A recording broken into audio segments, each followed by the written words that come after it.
کئیے نو عمران دیا دی جیڑی قدی نہیں در تو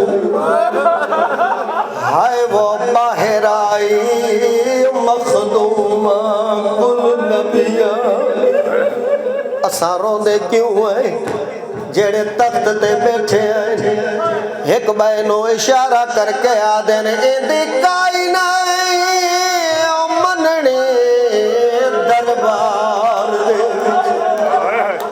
توڑے قسم چاوے پتران دی دیو ایو جیا ورسا ہائے وہ زہرا کو ونجے گھر تائی اٹھ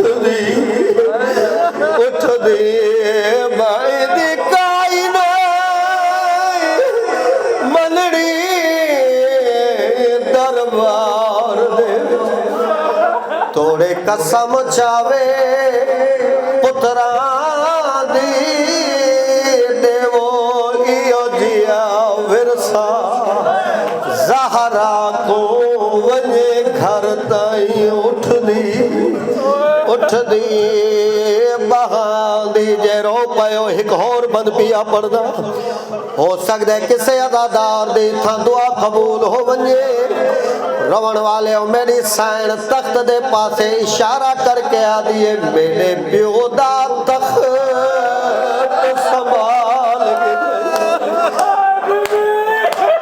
قانون دے بدلا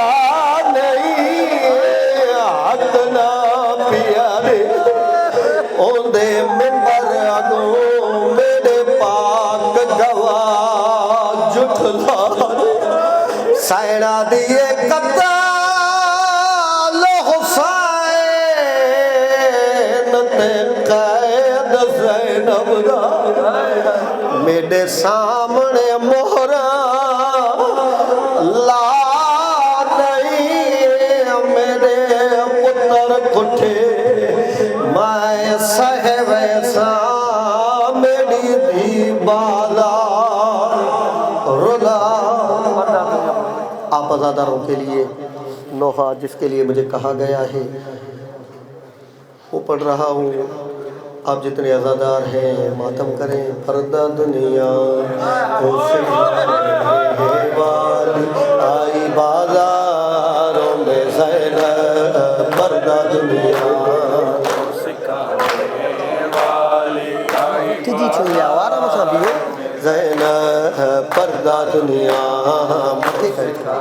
متھے کہو آئی بالاروں میں زینب مرحبا ماتمی مرحبا دادا مرحبا ماتمی سب دادار کہیں پردہ دنیا کو سکھانے والی آئی بازاروں میں آئی بازاروں میں زینب پردہ دنیا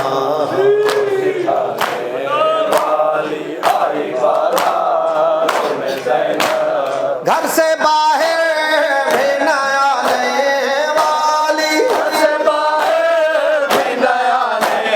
والی آئی بازاروں میں زینب پردہ دنیا آئی بازاروں میں زینب پردہ دنیا سکھانے والی آئی بازاروں میں زینب پردہ دنیا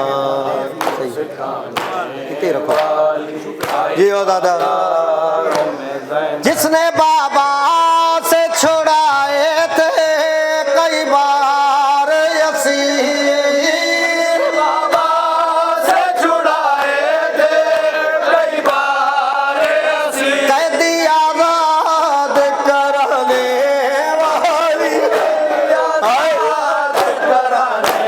والی آئی بالاروں میں زینب پردہ دنیا سکھانے والی آئی بازاروں میں زینب پردہ دنیا کو سکھانے والی آئی بازاروں میں زینب پردہ دنیا کو سکھانے والی آئی بازاروں میں زینب جلتے خیموں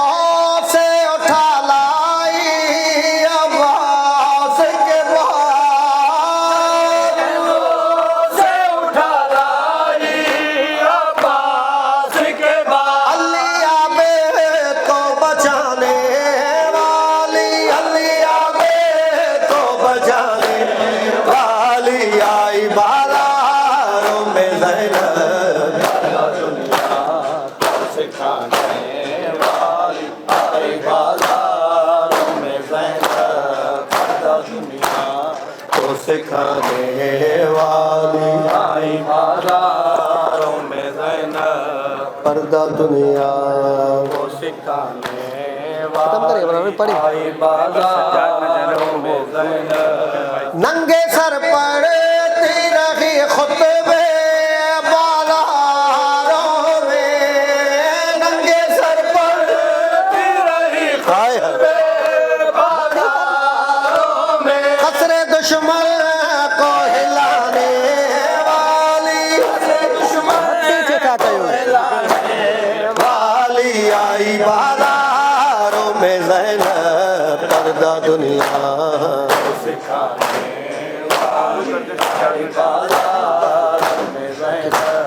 پردہ دنیا کو سکھانے سجاد میں زینب ہاں میرے سر تیرے دا کوئی نہیں بازار اندر سجاد میں زینب ہاں میرے سر تیرے دا کوئی آخری نوحہ دعا بازار اندر سجاد میں زینب ہاں میرے سر تیرے دا کوئی نہیں بازار اندر سجاد میں زینب ہاں میرے سر تیرے دا کوئی نہیں بازار در بچے ویندا مان میرا کیویں رسیاں پواول آندا جے میرا غازی نا شام دکھاول افسوس جو اج میرا باس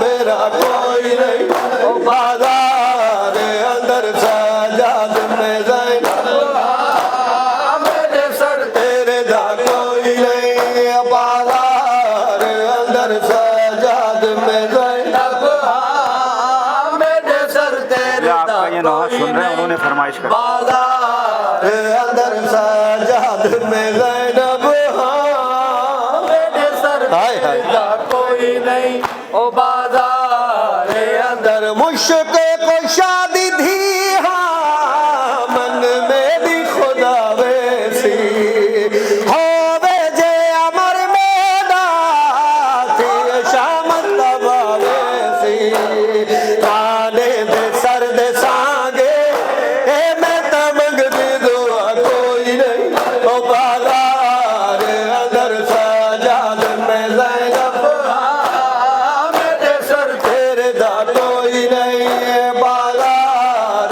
اندر سجاد میں زینب ہاں میرے سر تیرے دا کوئی نہیں بازار اندر سجاد میں زینب میرے سر تیرے دا کوئی نہیں اللہ اکبر بازار اندر اولاد محمد نو بازار پھر دے بے جرم سیرانو دربار دکھ دے انہا شام دے لوگانو سیدہ دا حیا کوئی نہیں بازار اندر سجاد میں زینب ہاں میرے سر تیرے دا کوئی نہیں بازار اندر سجاد میں زینب میرے جڑی آدھی ہے بازار نہیں میرے کسن دی جاہے مولا ہر ادادار کو بازار دکھاوے جتا ہکا چادر منگ دی رہی ہے میری سائن جڑا بازار شام آئی ہے میری سائن نے سر پہ چادر کوئی نہیں سجاد نے کہا دیے بازار نہیں میری مقتل گاہے تے ذرا روک سجاد مہارا میں کو مسلم ویر دا ہائے وہ ماتم کرنا ہے گو